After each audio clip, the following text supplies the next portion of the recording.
Hey everyone, welcome to another Emulate Online talk. And today we're going to talk more about accuracy in drone mapping and with one of our experienced users. Our today's guest is Rory Gillis from the United Kingdom. Rory is a qualified geologist, GIS specialist, and drone pilot. Rory uses DJI Phantom for RTK for mapping and some Emulate gear.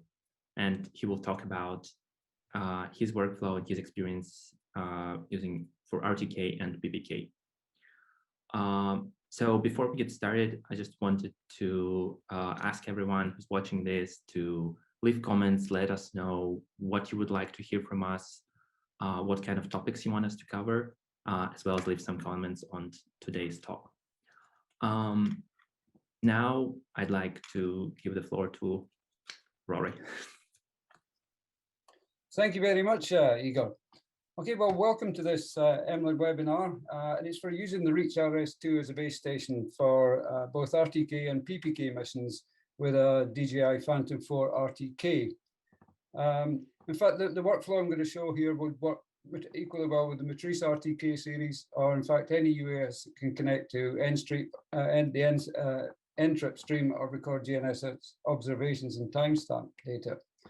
As we go along, I'll give you a little background about my company, which is Shetland Fly Radio Media, and my experience in UAS mapping and processing techniques. And then we'll dive right in and we're going to have a look at photogrammetry and aerial mapping using PPK and RTK workflows versus traditional control methods to achieve accurate data.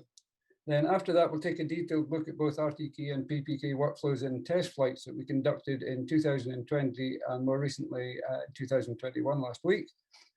And just as a point, in remote areas, we tend to use a PPK workflow because there's no data for NTRIP streams.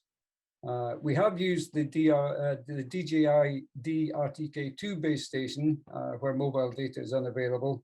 But since then, we've actually found PPK to be a far more accurate and more convenient solution. So this is what we're going to look at today, an introduction and background. Then we're going to have a kind of fairly quick look at aerial mapping workflows, traditional with GCPs and checkpoints, PPK with checkpoints and RTK with checkpoints. Then we're going to have a look at a couple of case studies in quite a lot of detail, the RTK workflow and the PPK workflow. And then we'll have a little summary at the end. Okay, so my company's background. It was established in 2015 to fill a market requirement that was in Shetland. There was one other commercial UAS operator in Shetland. He was concentrating more on creative stuff and film. So we were looking more at the inspection and survey market. We hold an operational authorization from the UK Civil Aviation Authority. That's what used to be called permission for commercial work. It's now a operational authorization in the specific category. As a company, we specialize in aerial mapping, GIS, and industrial inspection. We operate a fleet of UAS from the diminutive DJI Mini 2, which we use in congested areas for roof inspections and the like. And then we have a Matrice M210 version 2 that we use for thermal inspection, that kind of thing. We tend to use the DJI Phantom 4 RTK for mapping sites up to 500 hectares. More than that, we have a partner organization that has an EB SenseFly that we use for larger missions. We did a recent one of 55 square kilometers using the EB. It took 6 days to complete. The company has 2 full-time staff and 1 part-time employee. And in total, we've mapped over 300 kilometers square in Shetland in the last few years. So that's a fairly large percentage of Shetland. One of the next projects we're going to move on to do is we did a thermal map of Lerwick, which is the main town. We're going to do a RGB map of Lerwick at 3 centimeters per pixel. We're going to be doing that in the summer. So.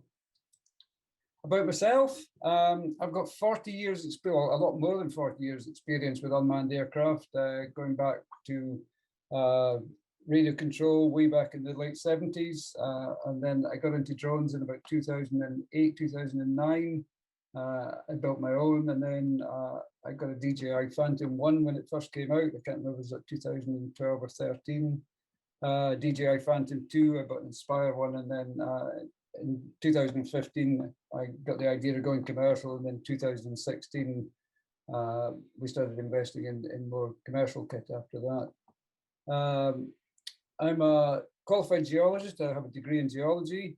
I'm a GIS specialist. I do a lot of work with ArcGIS and QGIS. I'm a chartered member of the British Computer Society. I have a fairly intense IT background as well. I hold the GVC, which is the General Visual Line of Sight certificate. I hold an A2 certificate of competence and an Icarus remote pilot certificate. I have a lot of experience with GNSS systems, Metashape Pro, ArcGIS and QGIS. And since starting my company in late 2015, I've now done over 1,000 hours of unmanned aircraft flying.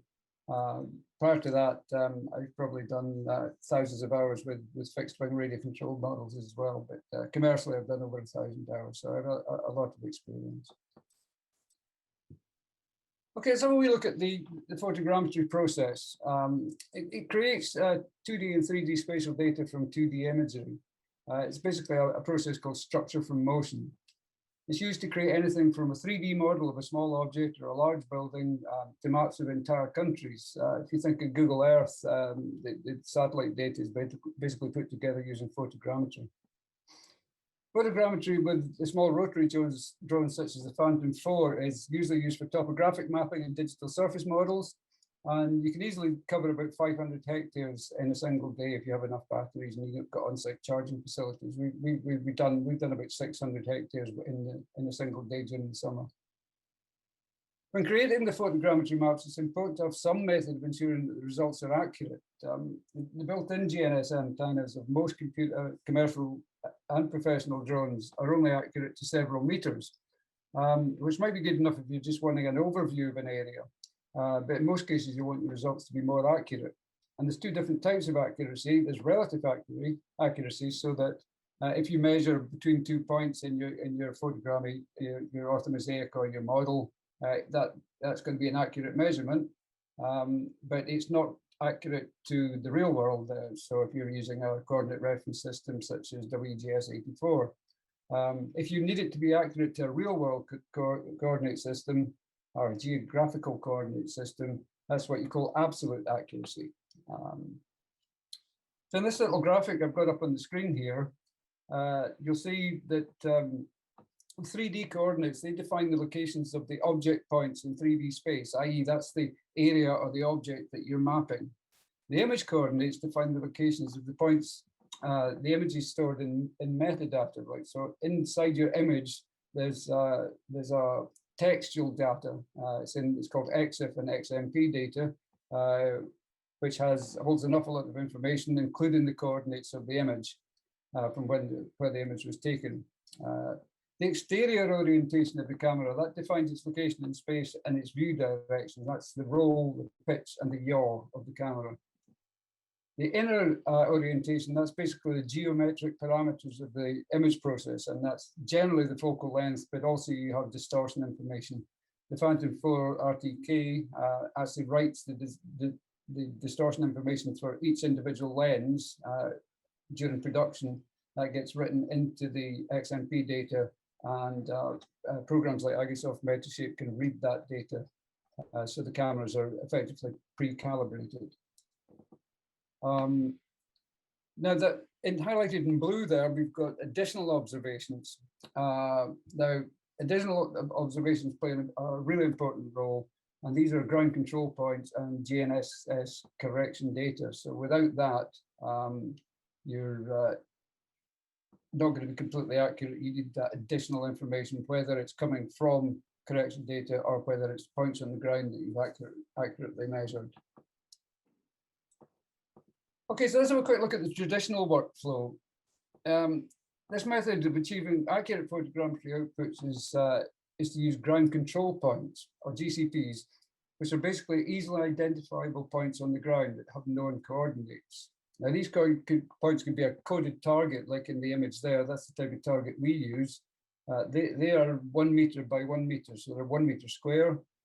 It's just a black, and they're made out of 500 millimeter vinyl tiles stuck to a bit of plywood, is how we make them.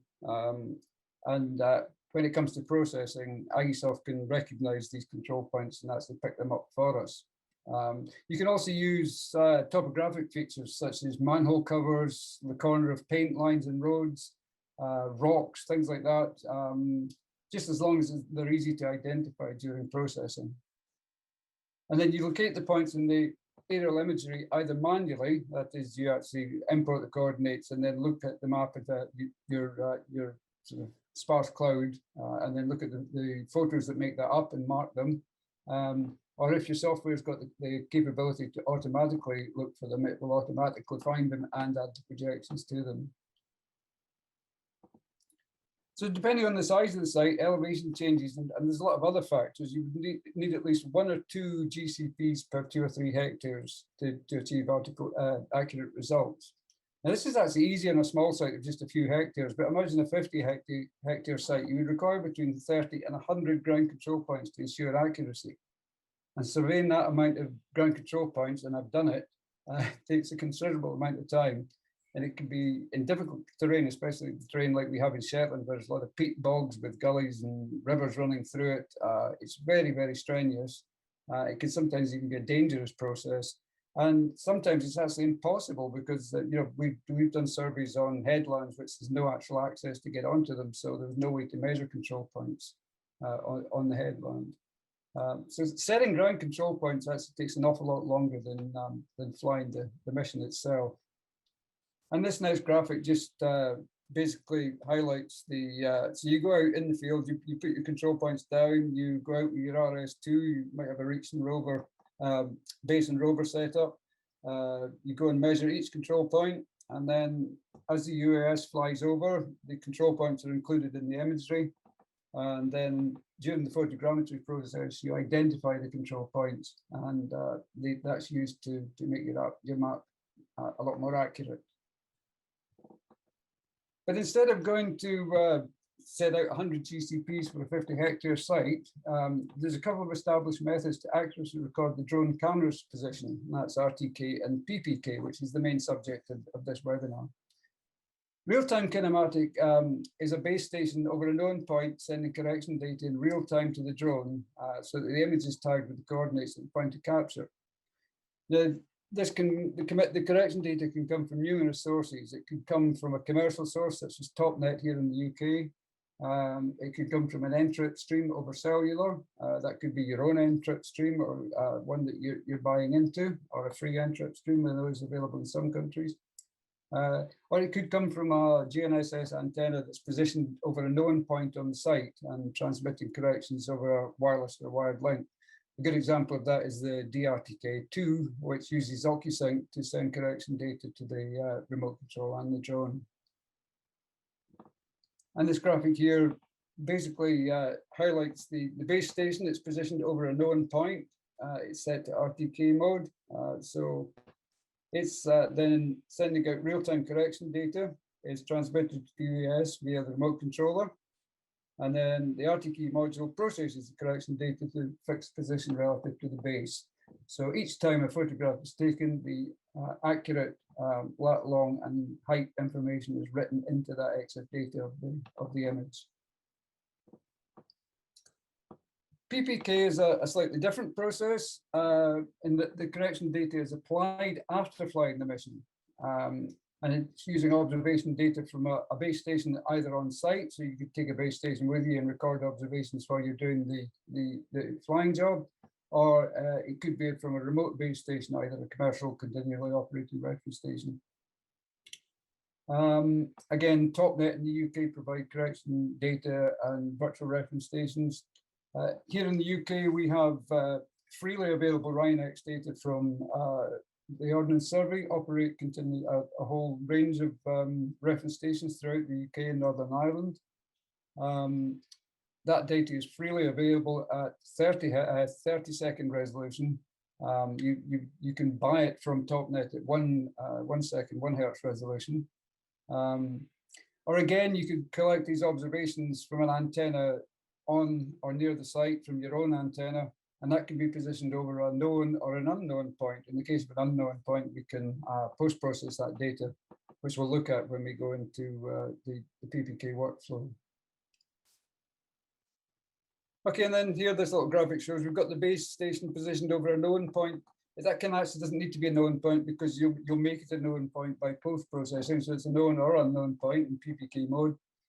The RTK module in the UAS logs the position and timestamp data. So every time it takes a photograph, it records the exact time when that photo was taken, and it also records the RINEX data for the antenna. The GNSS antenna is collecting is continuously recorded as the drone flies. And then once you complete the mission, you get you either use the commercial correction data or you process your own RINEX logs from your own base station and use this data to then calculate the positions of the images very accurately. Okay, so that's basically, we looked at the three methods. The ground control method, where you're trudging over the fields and collecting hundreds of ground control points. It's taking you days to do. You've got the RTK mission, where when you come home with your image, you bang it into your photogrammetry software of choice, and you don't really need to do any more work. All the positions are already there in the image data. Or you do your PPK mission, come back to the office, and you then post-process your logs from the base station and from your P4 RTK. And we'll look at this in a wee minute. Okay, so first of all, we're going to actually take a look at the two case studies in quite a lot of detail. Basically, both these case studies will produce an accurate digital surface model, contours, and an orthomosaic map of a test track up at Cunningham Way near Lerwick. It's a site that we use regularly for test missions. We've got landowner permission to operate there. It's a massive area actually that we've got to use. It's about 100 hectares we can use. We tend to use about 30 hectares normally. In one section of the site, we've established 15 accurate control points. And we've also surveyed a rivet at the center of the site, which we use as the base mark. So in that image there, you can see the RS2 positioned on a 2-meter pole, and that's sitting right on our rivet that was put in 2018. We check that actually every 6 months, and it's always bang on, so it's a very useful having that. So we'll be using the base marker position for the RS2, and the control points will purely be used as checkpoints to verify the accuracy of the RTK and the PPK workflows. We did the PPK mission back in 20th of March 2020, and the RTK mission we did last week on the 27th of last Saturday, in fact, on the 27th of March. Some of the ground control points for the RTK mission had been removed by whatever, whether the farmer had been working there or something like that. And a couple of them were obscured for this mission, the RTK mission, so we couldn't use them. So we actually used more checkpoints for the PPK mission than we could use for the RTK mission. With all GNSS surveying, it's really important to have a clear view of the sky for your base station. So you want to avoid areas with trees or tall buildings that could obscure the satellites. You should also avoid using your survey equipment with high solar activity. So if there's a high KP index, if it's maybe above 7, you probably wouldn't be flying your drone anyway, but it's not good for surveying. It can really affect the GNS signals. And it's also a good idea to check the DOPS, that's the dilution of precision. I got an iOS app I use called GPS Plan. I don't think it's available in the App Store anymore since I put this presentation together. Because I got it years ago, I've still got it, but I think it was last updated in 2016, but it certainly pulls the almanac down and you can get all the dilution of precision information. Trimble actually has a free web resource, a website called gnssplanning.com. Fantastic site. It shows you the satellite geometry and the predicted dilution of precisions for any location on Earth on any date and time you want. And it also tells you the amount of satellites to expect. So it's a really good resource. So when you're going out surveying, it's a good idea to check what satellite geometry is going to be like for you. Okay, so this is the RTK aerial mapping workflow. And in this case study, we're going to look at the procedures for using the Reach RS2 as an RTK base station for the Phantom 4 RTK. The RS2 is going to be set up over an established base mark on the site and then set to output real-time data to the MLID caster service. The MLID caster service is free and it's an excellent service. It's so easy to set up and so easy to use. We'll then configure the RS2, then we'll connect the P4R's GSRTK app. There's the place to enter the enter stream data for the caster. It's actually really simpler to set this up than it is to get the DRTK2 to connect to the drone. It's I don't know if any of you that may have used the DRTK2 will find that sometimes it can be a very frustrating process when it's binding with the drone, and sometimes you have to switch the drone off and back on again. We've certainly found using RTK with the RS2 to be far more convenient than using the DRTK2. Downside is it does require mobile data to connect both the RS2 and the P4R. So you're either going to have either a dongle in your remote controller, and you can put a SIM in your RS2, or you can just use the RS2 can share a hotspot with your mobile device. Whereas, as I said, I mentioned earlier, in areas where mobile data isn't available, then the PPK workflow we'll look at will be the best solution for that. This survey was done, it was last week. It was fairly breezy, 68 meters per second. It was a fairly chilly 5 degrees, but it was sunny, so it kind of felt quite nice. At this time of year, up in as far north as we are, the sun's still quite low in the sky. And so the harsh sunlight is not just great for photogrammetry, it does produce a lot of shadows. It can make accurate positioning the markers quite difficult. And as I mentioned, but there's a couple of checkpoints we couldn't use because they were in deep shade. The camera on the P4R as well, it's because you can only record in JPEG, it hasn't got such a massive dynamic range, so a lot of shadow area is missed out. So if you're looking for really detailed mapping, I would recommend a light overcast, or if you do have to map when the sun's in sunny conditions, then you want to do it as near the middle of the day as possible to avoid these shadows.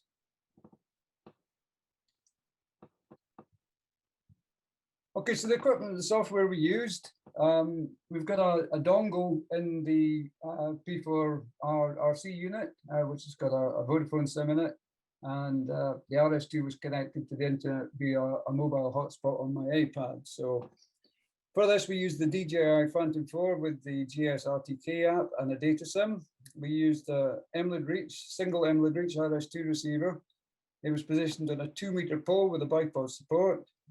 We used the MLID caster, and then for processing the data, we used Igisoft Metashape Pro and QGS LTR. We tend to use QGS for our flight planning, so I'll mention that, but we use that to present all the outputs you're going to see today. Okay, for this mission, we're going to use a base marker to position the RS2, and the established checkpoints, established control points, we're going to purely use as checkpoints to verify the accuracy of the RTK workflow. As I mentioned, since we set the markers, some of them have moved, so we couldn't be used, and a couple were in shade. There is 15 accurate control points on our site. We created the flight plan as a boundary in QGIS. We just drew a polygon and then exported it as a KML file. We've got our established base mark. We're going to use a cross-hatch flight pattern, which I'll talk about in a wee minute. And then we're going to create a digital surface model, an orthomosaic, and contours of the area, and it's going to be an OSGB 1936 with ODN heights. So that's the Ordnance Datum, Ordnance Datum Newland is that. So this is what we created in QGIS. You can see it's just an outline which we exported as a KML file, which you can import directly into your Phantom 4. And you can see the control points there. There is actually 15 there, but you can't see 0.6 because it's sitting, the text for it is sitting under 0.14.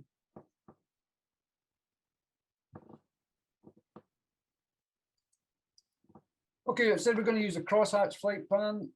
We've found that using a crosshatch pattern significantly improves the Z accuracy.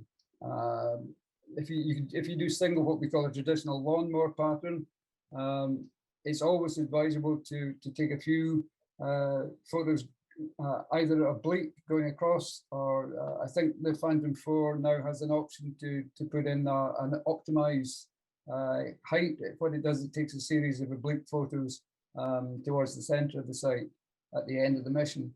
But we found that to get the best accuracy, then the crosshatch flight plan is the best. We flew this mission at 90 meters, so that gives a ground sample distance of around 2.5 centimeters per pixel. We used a 90-degree camera tilt, 75-75 overlap, so that's front and side lap. We use a timed interval. We found that works for the best. This was set to ISO 100 and shutter priority 1/400th of a second. And we always use the farmland. It's in one part of the app, it's called farmland, and the other part of the app, it's called grass, but it's just a white balance preset, which we find produces the best results. Okay, well, we'll have a quick look at the procedure for setting up the RS2. As I said, the unit was mounted on a 2-meter pole with bipod support, so you could use a tripod and tri-brach.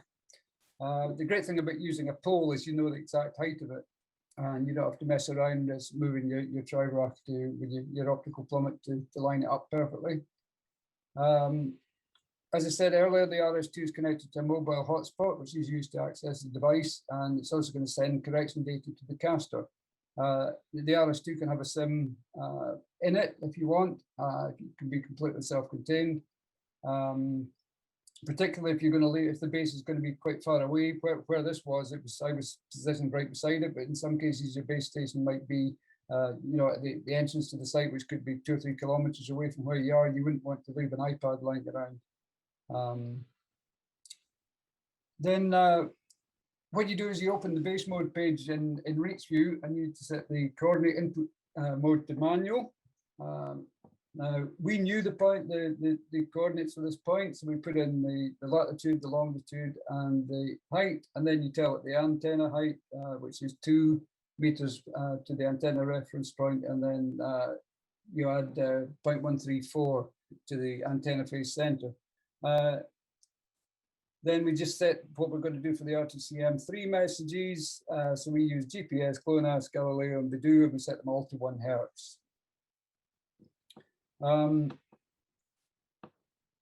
If you don't have a known point, you can set your coordinate input mode to an average single, and maybe let it average out for 15 minutes or more. That's 15, 20 minutes, longer is better. You'll get really good absolute accuracy, relative accuracy, but your absolute accuracy will only be 2 or 3 meters. So if you just need absolute relative accuracy for your site, then you could just use an average single rather than an actual position. If you are using an average single and you're going to get some checkpoints using the same base, then make sure that you use the same coordinates, because if you let it average again at a different time, you'll get a different base position. So if you go to collect your control points, that they're going to be inaccurate compared to your survey. So as I said, you select the RTCM3 messages that you require. We use all the ones that are available at 1 hertz, and it's not necessary to use any of the legacy messages for the P4R. When you set your base up, it's important to let it settle a bit before using the correction data. It's the first thing we do when we go to the site, is set up the RS2 and switch it on. So it's usually been running for at least 20 minutes before we start flying. And make sure it's well secured and won't blow over. For short missions, we just use the pole and the bipod, but we make sure the bipods push well into the ground. But for longer missions, or where the base is going to be some distance away and we can't see it, then we use a sturdy type tripod that's pushed well into the ground. Now this is where we enable the correction stream. So you go to the correction output page in Reach View 3 and you select the NTRIP, then you tap the little pencil icon to edit the details. And you only need to do this the first time you set up your RS2, or if you're going to go and change your NTRIP details, because it remembers the settings after each reboot. You need to set up your MLID caster account beforehand. Once you've done that, you'll have a selection of, you'll have your mount points and your usernames and passwords. So you type in your caster address, the port to use, the password, and the mount point. And then you just click save to apply the settings. And then it's a good idea to go onto your caster homepage to check that the RS2 is actually online. So it confirms that connection is made and the corrections are being sent. So you actually have a look, there's your Ntrip mount points, and you can see that my mount points are using mount point 2710, and you see that it says base online. So from that point, we know that it's transmitting corrections. Okay, now we need to set up the P4R remote to receive the RTK corrections over Ntrip. So you go to the RTK settings, and you need to change it to a custom network RTK. That's what that's DJI speak for Ntrip. And then you use the credentials from your caster homepage. And then once the P4R is switched on and paired with the RS, paired with the remote control, tap connect. And once it's connected, you'll see connection success and the base position in the aircraft. It's a good idea. This is a great point to do a little sanity check. In this case, the drone was sitting right beside the base station, and you can see that the latitude, longitudes, and the altitudes are roughly what we'd expect. You can see that the base station is actually just over 2 meters higher than the drone, which tallies in with the fact that it's on a 2 meter pole. And you can see from the first 4 decimals after the point that it's the same position. So you should be quite comfortable that it's the correction signals are correct. One thing to remember is to enable RT corrections. You can't see it on this page, but just if you scroll slightly up from there in the RTK settings, there's a little checkbox to enable RT corrections. Otherwise, it remains in GNSS mode. Okay, so once you got everything connected and the mission is loaded, check the status is ready to go RTK, and the RTK flag is showing fix. You'll also see the amount of satellites. In this case, we've got 26 satellites showing. At this point, you would do your final pre-flight checks, and then your mission is ready to go.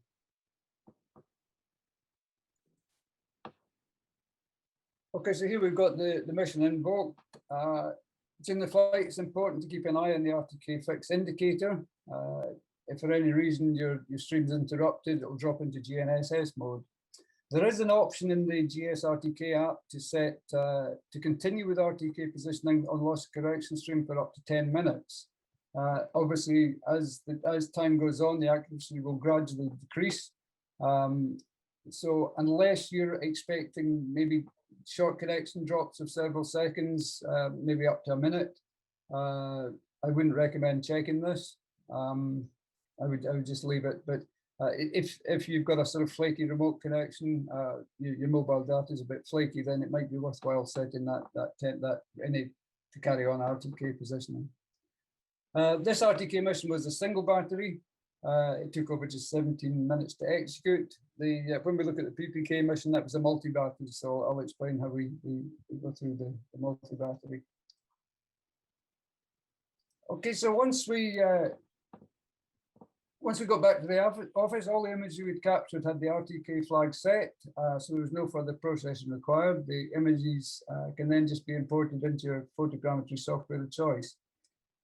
The actual accuracy is embedded into the image metadata, so you can see the accuracy there in the top row. You'll see the accuracy of the first image is 0.016, so that's 16 millimeters. So it's all relatively high accuracy.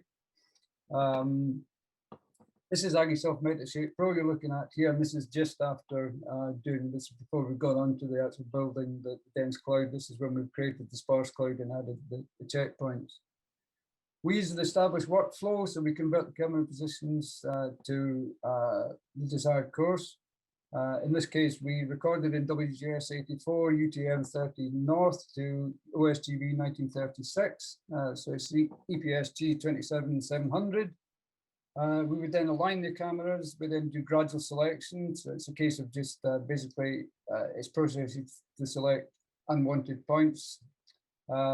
After that, we go and import the checkpoint markers and we add the projections. So you can see down here below that this is all the markers that we've added in. Once you're happy, you've got enough projections on the markers, you would go ahead, you would build your dense cloud, build your digital surface model, build your orthomosaic, you would generate your contours and then export all the deliverables and the job's done. Just a little bit of information, Metashape Pro has the option to add GeoIDs for your local reference system. We've found the coordinate transforms within Metashape are incredibly accurate, and we use them to transform the camera and marker coordinates. It's very, very accurate. So we'll just have a wee look at the this is a report. Once we finish processing in Metashape, we have a look at a report. This gives us the camera locations and image overlap. So you see we've got a great overlap because we used the crosshatch light pattern.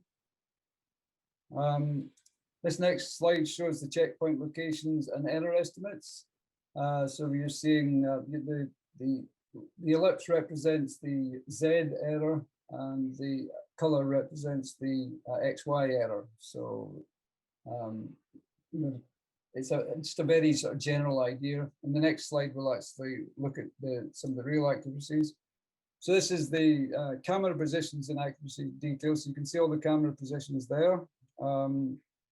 The X error was 0.81, Y error 0.74, Z error 1.3. So it gives us a total XY error of 1.1 centimeters, a total error of 1.7 centimeters. That's for the camera positions. That's not for your finished photogrammetry. Now we actually have a look at the project properties in the accuracy report. As we can see there, we did 329 images. They were all aligned. 720,000 tie points. Gives us the average ground resolution of 2.6 centimeters per pixel. Over 3 million projections and a reprojection error of 0.2 of a pixel, which isn't bad. We tried to get our reprojection errors down to below 0.1, but it's generally very hard to do that unless you've got really, really good images with no shadows. And the checkpoint error estimates there, we used 10 checkpoints. So you can see we've got an XY error of 2.1 centimeters and a Z error of 5 centimeters. We expect to see quite a high Z error using just purely RTK. And if just without using any ground control points at all, but with even a single ground control point with an accurately measured height could improve your Z considerably. In the real world, a GSD of 2.6 centimeters, we would expect to achieve a real world accuracy of 5 centimeters, which is twice the ground sample distance. So the result is actually consistent with what we would expect. So that's very pleased. And we have a quick look at the RMSE error estimates for all the checkpoints. And again, you'll notice that the bulk of the high errors are in the Z, particularly towards the boundaries of the flight area. So checkpoints 14 and 15. So you're looking at -7, +7. That's a 14 centimeter difference, which is quite a considerable difference. But we've got a total error of 5.56, which is actually good considering we didn't use any ground control points at all. And then we'll just have a very quick look at the outputs. There is the digital surface model with an RGB representation and the contours. There's the orthomosaic with the checkpoints. And that's actually the orthomosaic at 100% view, so you can see actually how detailed that was. So that's the RTK mission. Very happy with that. It was really good accuracy, and there was, because all the processing is done on site, there's very little to do apart from do the image processing, the photogrammetry processing. Now we're going to take a quick look at a PPK mission. Again, it's the same site, but we'll look at the procedures where the correction data is collected from an RS2 receiver located on site. Now, although we positioned it over our mark, we just did that to basically verify the accuracy. You don't actually need to know where your antenna, the location of your antenna, because we're going to post-process that as well. We did this mission on the 20th of March last year, so just about a year ago. It was very light winds, about 3 meters per second. It was 4 degrees and it was a light overcast. So it was actually perfect conditions for photogrammetry. Slightly more equipment and software than the RTK mission. We've got the DJI, the Phantom 4, we've got the Emerald Reach, we've got the 2-meter pole. Notice that we're using the software RTK Post, which you use for post-processing. For post-processing the P4R data, we use a bit of software called Red Catch, Red Toolbox. We used Grid Inquest to do conversions from WDS84 to OSGB, and then we use Agisoft Metashape Pro and QGIS. And basically, we're going to produce the same outputs as we did in the RTK mission: surface model, contours, and Northern Mosaic map. We'll only be using the base marker and controls as checkpoints like we did with the RTK mission, just to basically to verify the accuracy of the workflow.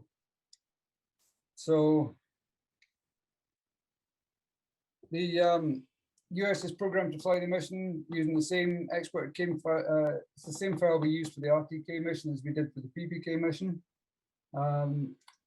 And then it's with the 15 accurate ground control points, established base mark. We're going to use the same crosshatch flight pattern, and we're going to create the same outputs.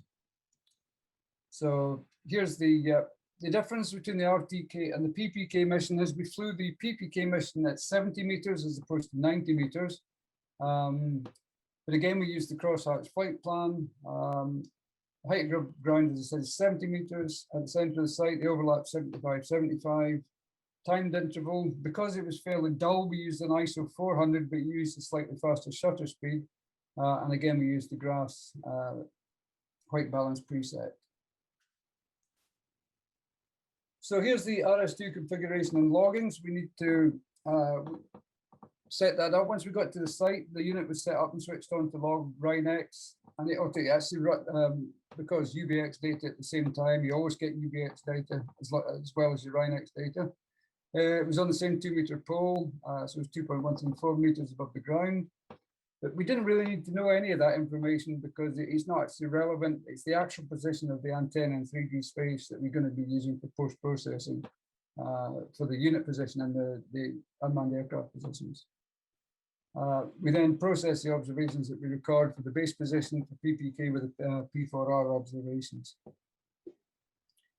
If you knew the coordinates, then you really don't need to post-process the RS2 data. However, you use this method, remember you have to add the antenna height to the position. Otherwise, the Z of your final outputs will be the antenna height lower than the real world. I think everybody's been caught out with that at some point. Basically, once the mission is underway, it was set up, loaded into the GSRTK app. There's no correction data to set up or anything like that. So you basically just execute the mission and off it goes. You keep a close eye on battery stations. This is a 2-battery mission. The RTK mission was a single battery. This one required 2 batteries. To change them, it's just a simple case. Is just you press pause on the screen. It automatically creates a breakpoint. You either do a manual RTX or let the aircraft come back itself, land, change the battery. Once you fire up the unit again, you go into the RTK app, GSRTK app, and there's a section called executing, and you'll see your flight that you're still in the process of executing. Tap on that, and the drone just goes off and carries on the mission. This just took about just over 30 minutes to complete. Okay, so we're going to have a quick look at post-processing the RS2 observations. We decided to establish the base position again. So we need to know the exact position of the RS2. So we downloaded the observations from the unit, and then we used the MLID RTK Post QT, and we used RhinoX data from continuously operating reference Ordnance Survey reference station, which is located actually quite close to our test site. It's less than 2 kilometers away. It records 30-second resolution. So I mean, although we could have processed the P4R data with that, you know, a 30-second age is quite a lot. So you're going to lose accuracy, and it might not align completely with the resolution that the drones logging in. So we'll use the observations from the RS2, and then we'll post-process the RS2 observations using RTK posts. So here we've got the rover logs, we've got our base station logs, we've got the nav files for GPS, and we've got the nav files for GLONASS. The Ordnance Survey Station in Shetland only observes GPS and GLONASS. It doesn't have any other stations, so we uncheck them. I'll just have a quick look at the settings we use. As I say, the OSNA station here only provides GPS and GLONASS, so we leave all the other satellites unchecked. You can see that highlighted in blue on the top left here. Integer ambiguity in the second settings page, you can set that to fixed and hold or continuous. For long observations, we tend to set it to continuous. For short observations, we set it on fixed and hold. I noticed that we've actually left the antenna position here. This is in the positions tab of the settings. We've left all these at 0. So we'll just use the RINEX header position data. Basically, all the other settings are default as provided by EMLID. The only thing you might want to change is the, let me have a look here, is your elevation mask. If you've got tall buildings or maybe a tree or something like that, you might want to change the elevation mask. It defaults to 15. You might want to make that 20 or 25, depending on you'll see less satellites, but it will might give you better data. So once we post-process the RS2 data, this is just a comparison of the original mark. So the original observation I can't remember when we did it. It was a long time ago, back in 2019. So if we convert them to OSGB, we can see that we've actually got 4 millimeters X, 2 millimeters Y, and 2.136 millimeters on the Z. But if you subtract the 2.134, then it's actually 2. There's an error in that, and it's actually 2 millimeters. So our position we got from post-processing was very accurate. The beauty of post-processing over an arbitrary point is it completely avoids any positioning errors that are induced by the operator. So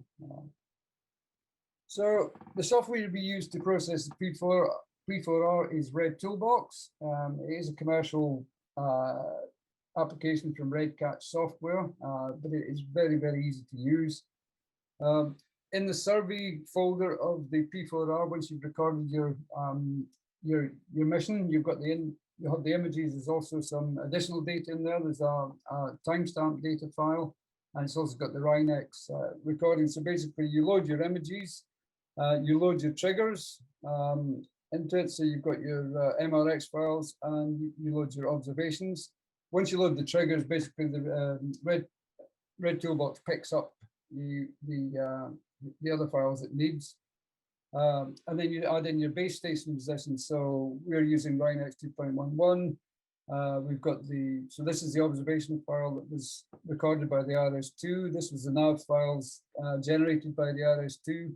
And instead of editing we could have edited the RINEX file and put the position in. We just actually, this allows you to manually enter the position. So we entered the actual position of the antenna there. Then it's just a case of run mapping.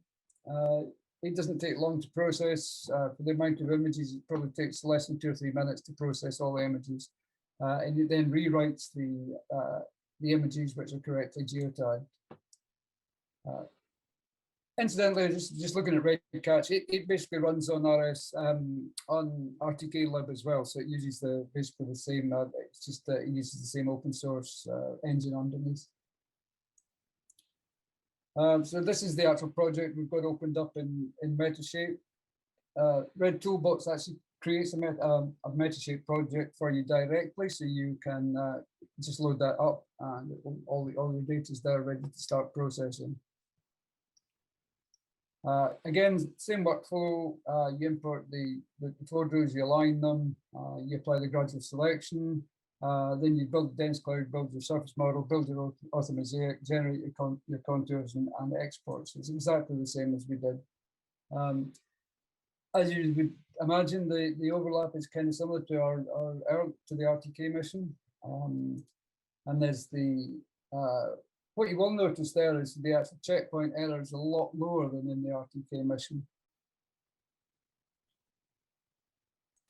And that's just a reconstructed digital surface model.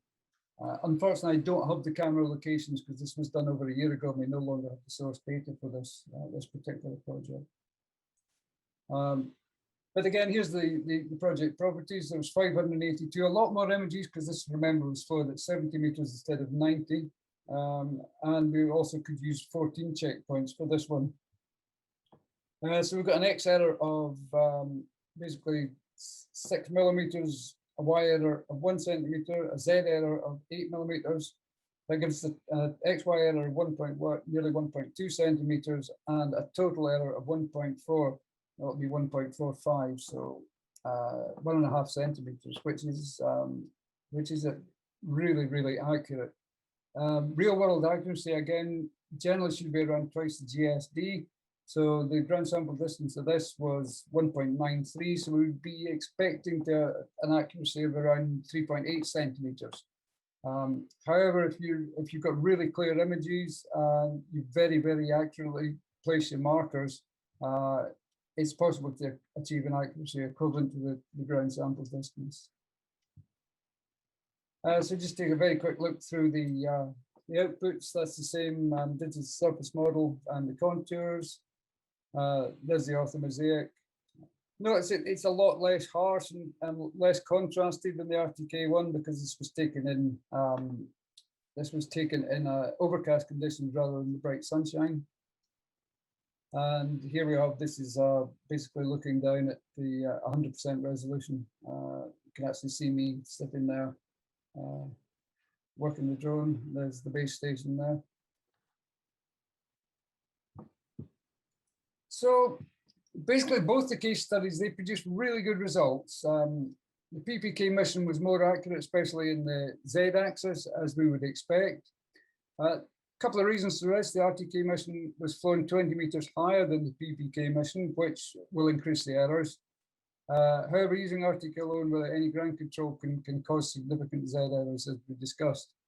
And just using one ground control point can really improve your accuracy, your Z accuracy in both PPK and RTK missions.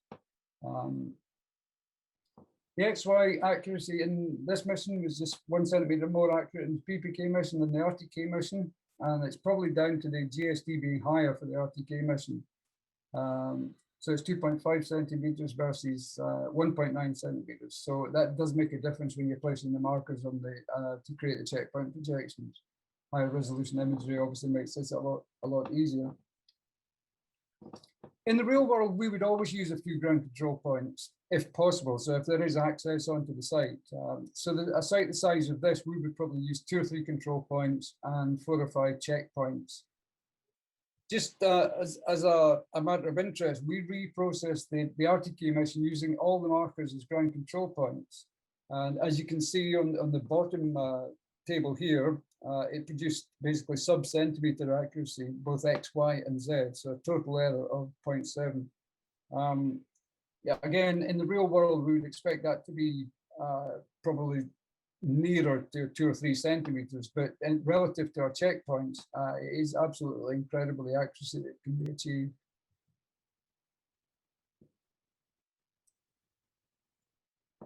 Okay, well, that really just about brings things to a close. The case studies, I hope, that show that RTK and PPK workflows with the DJI Phantom 4 and the EMLID RS2, they can produce highly accurate results without using the DRTK2 or subscribing to commercial Ntrip or Rhinex providers.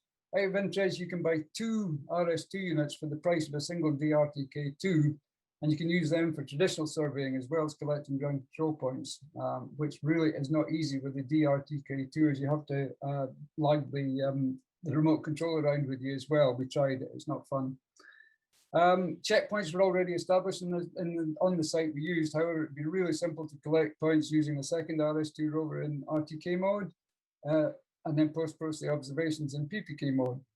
As the rover will generally be fairly close to the base unit, if you're using RTK, you can collect your ground control points in just a few seconds. But if you're using PPK, we would probably use around 30 seconds for each point to achieve accurate results. A site of 50 to 100 hectares, probably 3 or 4 control points and 5 checkpoints in well-chosen locations would be enough to improve your Z accuracy and to verify your accuracy relative to the base. So really that sums it all up. I hope you've enjoyed this webinar and the case studies we prepared. Feel free to drop me a message if you find it useful. I'm happy to help anybody really if they're using the P4R with PPK and RTK missions. And we also provide a consultancy service or even a complete data processing package. For the case studies, we're exception of ISF Metashape Pro, which is about, I think it's about $4,000 for the license. All the other software is either free or very inexpensive. The QGIS software, Grid Inquest and RTK Post are all free and open source. The Red Toolbox is very reasonably priced. It's about 69 euros for a perpetual license without maintenance. So that's it from me. And it's quite a lot we've got through in the last hour. So Yeah. you'll probably be glad to hear me stop speaking. No, that was actually a really detailed description of 2 different workflows. And it shows just the amount of experience you got with the process. So what's your favorite, what's your favorite way of working? Do you normally do your survey jobs in RTK or in PPK, or you just do everything? Generally, we use PPK just purely because a lot of the sites we work on, there's no mobile coverage. But I think from now on, we can safely say we're going to be using the RS2 and the MLID Caster if there is mobile data. We've got 5 quite considerable surveys coming up in the next couple of weeks. All of them have mobile data, so we'll be using RTK for those ones. So, and I think the great thing is that even if you're using RTK workflow, then you still have all the data that you need for PPK. So if something goes wrong, you have the redundancy built in. You have all the log files and everything. Yeah, it gives you that confidence that if something's gone wrong with the RTK, you can post-process it. One of the things to remember is to always switch on logging whether you're doing RTK or not. It's just because the logs can be very, very useful. We've been caught out with that before. So. Yeah, at least maybe to just check if something goes wrong or for redundancy. So what are your conversations with customers about accuracy?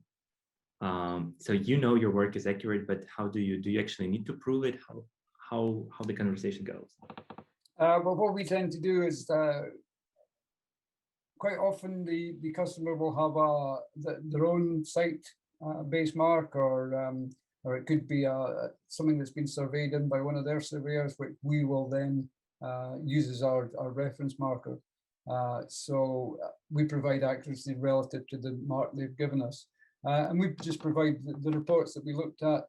So we basically have a modified version of the report that Metashape provides that we then give to the customer. Also, we always use checkpoints, and we always use 2 or 3 ground control points, but we always use probably more than 5 checkpoints, and so we can verify to the customer that the accuracy they're getting is. Generally, most of our customers are asking for 5 or 10 centimeter accuracy. It's not very often that we've been asked for. I think the most accurate we've ever been asked for is 40 millimeter, so that's 4 centimeters. So generally, for the topo side of things, 5 or 10 centimeter accuracy is quite. They're quite happy with that. So. And it's always good to have some margin for error. So if you are more precise, it's better. Yeah, absolutely. And so it seems like you have a perfectly suited background for doing what you do. You have IT background, you have some GIS and a background as a geologist, at the same time experience with unmanned aircrafts. So for those, starting, maybe just starting a drone business, when they maybe got their first drone, they want to try to achieve the same kind of results. which skills do you think are the most important? Which were the most important for you, and what you maybe would suggest to invest most of the time into? I really think the most important. I mean, anybody can fly a drone nowadays. They're so easy. I think that the skill, having good GIS skills, having good flight planning skills, because that's the planning the mission is probably more important than flying the mission. Understand GNSS, understand what you're doing with your correction data, what the correction data actually is. There's some fantastic free resources on the web. I mean, there's a full course. I can't actually remember the link to it, but it's basically a 200 hours of GNSS. I think it's from the University of Philadelphia, but it's free. And so it's really worthwhile learning about it and what it's doing. Because if you have a fuller understanding, then you can avoid falling into pitfalls that a lot of people do. A lot of people stick their surveying unit on a pole and they're underneath a tall building and wondering why they're not getting accurate results. So I think that's a really important thing to understand. And the actual processing, when you're using photogrammetry, a lot of people use Pix4D or use cloud services. Great as they are, you don't have a great deal of control over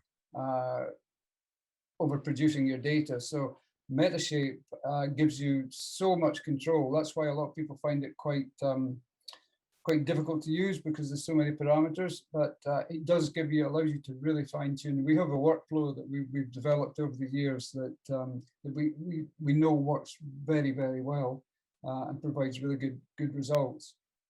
So those are the things I would say. Just understand the GNSS processes, understand the flight planning process, understand the photogrammetry processing process, and basically let the drone fly itself, because that's one thing that drone's good at. So. And do you find that there is some special knowledge with regards to the mission planning? So it's not just about selecting a polygon on the map and then letting the software do all the planning of flying. Maybe there is some tips that you have for that. Yeah, again, I would always recommend doing some kind of if you can't do a full crosshatch mission, I would certainly do, if you're doing a standard lawnmower pattern, just for a 2D orthomosaic, I would always do either some obliques to the center of the site, or do maybe 2 or 3 cross passes just across the main line. And also, if you're doing, run your tracks parallel with the longest side of your site. So there is a lot of software, for instance, the UGCS by default sets the flight lines north to south, which in most cases would if your longest side is north to south, then great. But you really want your drone to run the main lines parallel with the longest side of the site. Also, you really need to, when flight planning, make sure that you're going to still be able to see your drone. I think in all countries it's a legal requirement. You've got to keep an eye on your drone.